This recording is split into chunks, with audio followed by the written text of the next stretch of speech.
You want to connect 2 external monitors to your brand new MacBook Neo? You've come to the right place.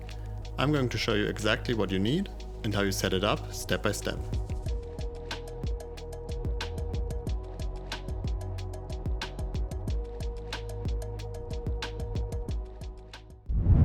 Despite the massive hype around the MacBook Neo, there's one major catch that hasn't changed since the M1 days: the connectivity.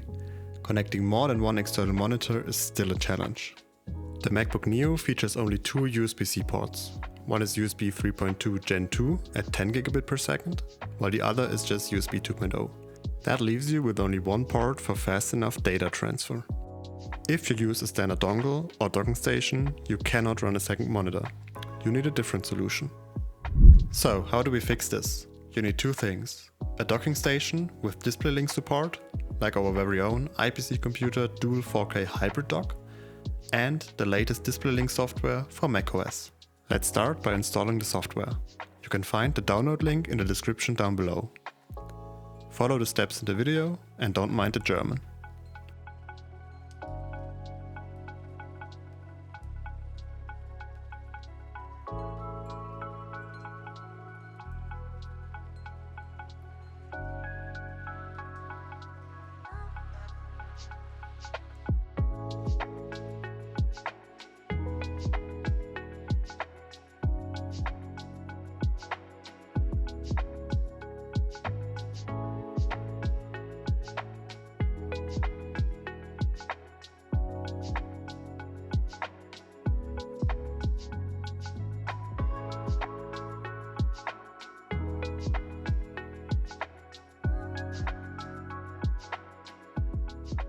After finishing the installation process, make sure to click Launch Automatically so you don't have to open it manually each time you restart your Mac.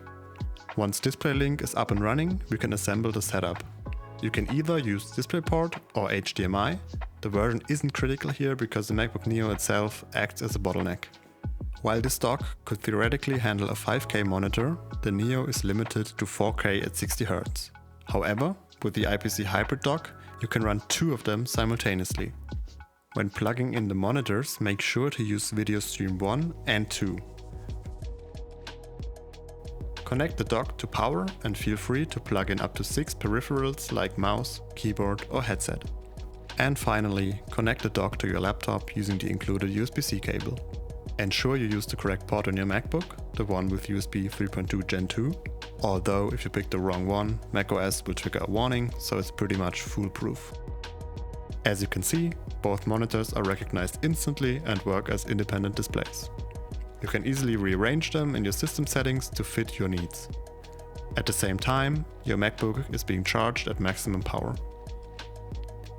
With the 4 additional USB ports on the front, the MacBook Neo's connectivity issues are a thing of the past. One thing you might ask: why not just buy a Thunderbolt 4 or USB 4 dock? While those are superior in theory, the MacBook Neo simply cannot utilize those extra features. So if you're buying a dock specifically for the MacBook Neo, maybe just stick with the hybrid dock and save some money. So that's it for this little tutorial. If you have any questions, drop them down below. All links to the docking station and software are in the description. If this video helped you out, leave a like, subscribe for more, and see you in the next one. Bye.